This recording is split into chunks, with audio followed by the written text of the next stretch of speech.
This is Eliza Giselle, your sales consultant here at Pick Motors sa Sebed Santos, Manila. Naghahanap ka ba ng sasakyang malakas ang forma at performance? Presenting our 2025 Montero Sport Rally Art Edition. Alam niyo bang may napakagandang offer akong pwedeng ibigay sa inyo plus may 40,000 worth of freebies pa. Pero bago ang lahat, tara guys, samahan niyo muna akong ikutan ang ating Montero Rally Art Edition kung ano nga ba ang maibibigay sa inyo mula sa kanyang exterior hanggang interior. Tara guys, simulan na natin. So tara guys, umpisahan natin sa kanyang engine bay. Basically, this is a Black Series 2-wheel drive. So kagaya po ng ating ibang variant ni Montero, ang kanyang engine po is naka 2.4 Myvec 4N15 turbocharged diesel engine na kayang-kayang humatak kahit fully loaded kayo. Pagdating naman po sa ating front grille, as you can see, sa malayuan pa lang, sobrang gandang tignan ng ating grille dahil ito po ay naka-glossy black finish with illuminating lights na rin po yan. And as you can see po, is equipped na rin po ito ng front camera. Sa headlight naman guys, is naka-LED projector headlamp na po tayo.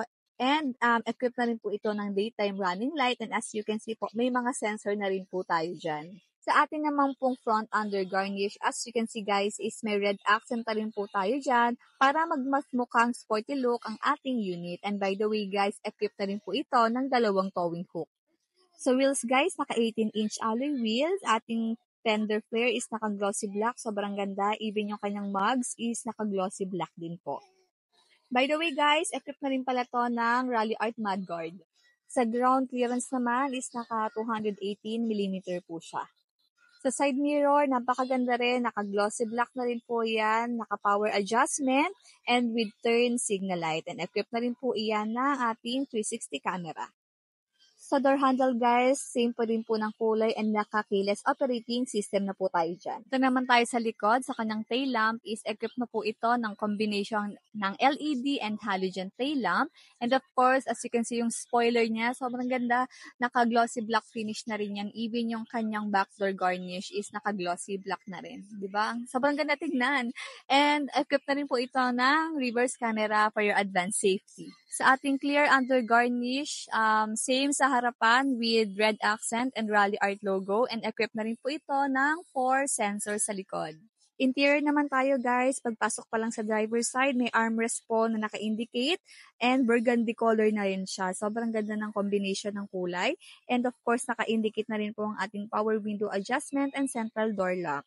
Other side, makikita natin yung control sa side mirror, push start button, and of course, yung gas release po ayan sa baba, parking sonar, traction control, and of course, yung ating emergency braking na on and off.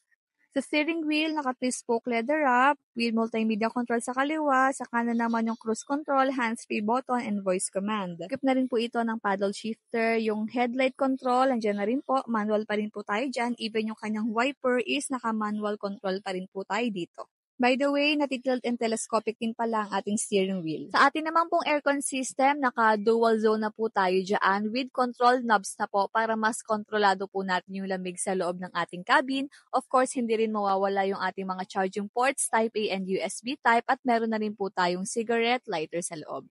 And then of course, sa atin namang transmission, naka 8-speed automatic transmission na po tayo and meron po tayong auto parking brake and also may armrest with center console box and may 2 cups holder. Sa seat material naman natin guys is naka-leather wrap na po ito at two-tone po yung kulay ng ating upuan which is black and burgundy color na nagmukha talagang luxurious po yung loob ng ating unit. By the way guys, yung upuan pala ni driver at yung passenger side niya is naka-power adjustment. By the way guys, ang ating Rally Art po is equipped na ng 6 na audio speakers. Sa atin namang second row, as you can see, is yung ating legroom. Comfort-wise naman siya. And same po ang ating material sa ating upuan. Leather wrap na rin po. With armrest na yan and 2 cups holder. Of course, hindi naman mawawala ang ating dalawang USB charging ports and 150 watts outlet. Sa atin namang third row, comfort-wise pa rin naman, magiging komportable pa rin po tayo sa biyahe. May 12 volts power outlet, tsaka 2 cups holder. Guys, yung upuan naman sa ating third row is medyo naka-recline naman siya. So basically, magiging komportable pa rin naman po kayo habang nasa biyahe. By the way guys, naka 68 fuel capacity nga po pala ang ating Montero Rally Art Edition. And if you want to avail this unit, hindi po kayo magsisising nag-invest kayo ng pera sa ating Montero. At ayun na nga guys, natapos na nating ikutan ng kanyang exterior hanggang interior. So, if you're planning to avail this unit, makikita niyo po sa screen yung kanyang SRP, promo at mga freebies na pwede kong ibigay sa inyo once na nag-avail kayo sa akin through in-house financing. So ayun guys, if you're planning to avail any Mitsubishi cars, all units is available. Please do contact me through my social media accounts. And pwede niyo rin po akong kontakin sa aking mobile number na 0985-400-2614. Viber and WhatsApp, ready na po yan. Again, this is Eliza Migisel, your sales consultant here at Pick Motors sa Abad Santos, Manila. Hope to see you here guys. Ingat, follow for more. Bye! Note: monthly amortization, promos, and down payment is subject to change based on different bank rates and approval. Thank you.